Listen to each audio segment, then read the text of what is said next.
En este vídeo te voy a hacer una introducción general al Reading and Use of English del B2 Fest de Cambridge. Te comparto pantalla y empezamos. Muy bien, ¿qué vamos a ver hoy? Vamos a ver por qué el B2 de Cambridge, si necesito pasar todas las partes para aprobar y qué tienes y qué no tienes que hacer en la parte del Reading and Use of English. ¿Por qué el B2 Fest de Cambridge? Primero, porque evalúa tus conocimientos y habilidades a nivel intermedio alto, dentro de un estándar internacional que define la competencia lingüística y tu nivel de inglés. Para poder aprobar el B2 necesitas un mínimo de 160 puntos de media y hay un máximo de 180 puntos. Si sacas más de 180 puntos, lo máximo son 190, te darían un certificado en el que pone que has sacado el B2 Fest, pero tienes un nivel del C1 Advanced. También porque es aceptado por miles de instituciones y empresas en todo el mundo. También, además, si eres opositor, sabrás que en ciertas oposiciones te dan puntos extra y te ayudan los ascensos si eres funcionario o profesional. También porque es una evidencia real de que te puedes desenvolver en el idioma, tanto de manera escrita como hablada, y ello significa que puedes trabajar, estudiar y vivir en inglés. También porque el examen representa un nivel de B2 real en todas las partes. Allí puedes demostrar tu capacidad de usar el inglés en contextos diferentes, ya sea en reuniones, ya sea en vacaciones, ya sea en el trabajo, en reuniones con amigos, en vacaciones, en todo tipo de environment, en todo tipo de entorno. Y por último, porque puedes hacerlo tanto en papel como en un ordenador, pero en ambos casos tienes que ir a un centro examinador. ¿Necesito pasar todas las partes para aprobar? No, no necesitas aprobar todas las partes para aprobar. Esto es el resultado real de un examen. Por ejemplo, en el Reading sacó 162 puntos, recuerda que la mínima son 160.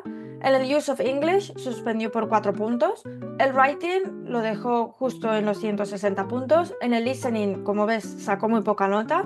Pero en el Speaking sacó una muy buena nota. ¿Qué pasó? Que el Speaking le subió la media y sacó una media de 161 puntos, que es un aprobado. Lo que hicieron fue sumar todas las partes y lo dividieron entre 5 partes, que son las partes del examen, lo que significa que fue un aprobado. La parte del Reading and Use of English dura 1 hora y 15 minutos en total y consta de 7 partes. En la primera parte te dan un texto en el que tienes que rellenar huecos con 4 posibles respuestas que te dan. Un consejo que te doy es que no elijas la respuesta sin haber leído todas las opciones y toda la frase, porque hay veces que una de las opciones te puede valer porque suena bien, pero si lees el resto de la frase no te vale, a lo mejor porque hay una preposición después o porque no hay una preposición después o por X razón.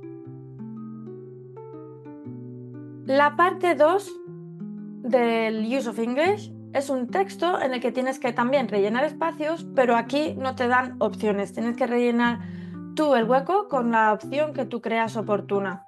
Aquí un consejo que le doy a todos mis estudiantes es que leas la frase completa antes de escribir la respuesta, porque lo mismo de antes, dependiendo de lo que haya antes y después del hueco, cambia la palabra o puede ser una u otra palabra. En la parte 3 te dan un texto en el que tienes que rellenar espacios y te dan una palabra principal, ¿vale? Esta palabra siempre tiene que cambiar. Puede ser un nombre, un verbo, un adjetivo, un adverbio, un plural o una palabra en negativo. Pero siempre tienes que cambiarla. Si no haces una variación, la respuesta está mal al 100%. En la parte 4 te dan una frase original y tienes que reescribirla de manera que signifique lo mismo que la frase original. Y te dan una palabra que no puede variar. Esa palabra tiene que ser exactamente la misma que te dan. A muchos de mis estudiantes, por ejemplo, no les gusta esta parte, pero te aseguro que en la vida real se utiliza muchísimo, sobre todo cuando estás empezando con el idioma. Si hay una cosa que no sabes decir, necesitas hacer un parafraseo porque así te puedes explicar mejor si no sabes alguna de las palabras que quieres decir porque estás traduciendo de tu idioma materno. Un consejo que os doy es que practiquéis todo lo posible, porque esta pregunta es literalmente pura gramática y te van a pedir condicionales, te van a pedir los phrasal verbs, te van a pedir pasiva, te van a pedir gramática. Entonces, la mejor manera de mejorar es practicando. En la parte 5 ya empezamos con la parte del reading. Aquí te dan un texto, esto es solo un trozo del texto, es un ejemplo de un texto, pero es mucho más largo. Aquí te dan un texto y te dan 6 preguntas en las que tienes que elegir A, B, C o D, es un multiple choice. Aquí os recomiendo que cuando practiques en casa, no en el examen, cuando practiques en casa, subrayes en el texto la razón por la que crees que esa es la respuesta. Porque si yo a mis estudiantes lo que les recomiendo es que no solamente miren la respuesta correcta, sino que se aseguren que las otras 3 sean incorrectas. Porque así te aseguras al 100% de que la vas a tener bien. En la parte 6 te dan un texto al que le han quitado 6 párrafos y tienes que saber qué párrafo poner de los 7 posibles que te dan a elegir. O sea, aquí hay uno de ellos que te sobra. Un consejo que te doy es que te asegures de que el texto tiene coherencia y fluidez. ¿Y cómo puedes hacer esto? Una vez hayas rellenado los huecos con los párrafos que te faltaban, vuelve a releer todo el texto y asegúrate de que todo tiene fluidez.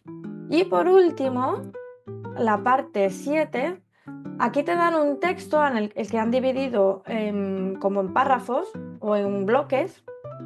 Y en esta parte tienes que decir quién dice qué o dónde pone qué.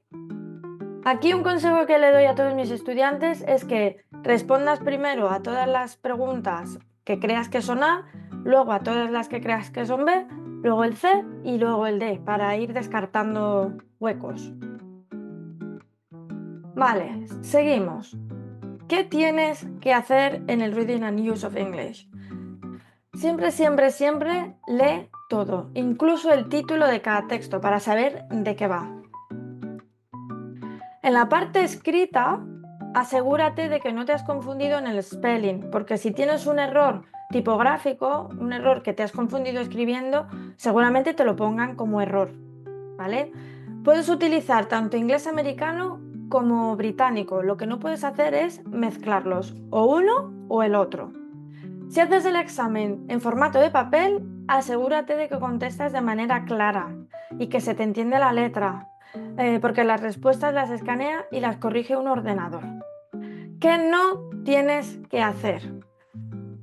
No des 2 posibles respuestas, solo hay una respuesta correcta, casi siempre. ¿Por qué casi siempre? Porque en la parte 2 y en la parte 4 puede haber más de una posible respuesta, pero solo tienes que escribir una de ellas, y si está bien, te lo ponen correcto. Si haces el examen en papel, no utilices bolígrafo porque la máquina correctora no puede leerlo, tienes que utilizar lápiz. Muy seguramente cuando te apuntes al examen esto te lo dirán, pero bueno, yo te lo recuerdo para que no se te olvide.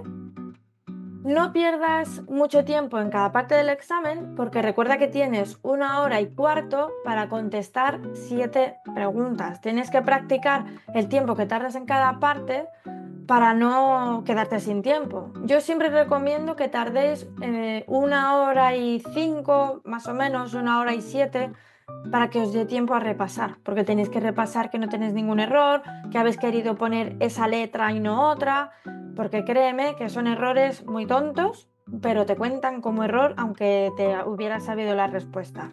Pero si lo has puesto mal, está mal.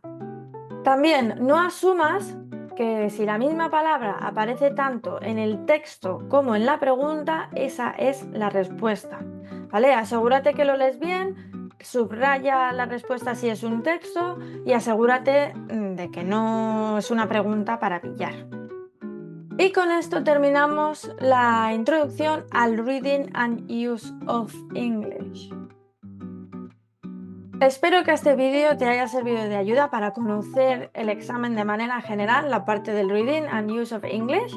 Si te ha gustado, dale al like y sígueme para más vídeos y más tips sobre los exámenes de Cambridge.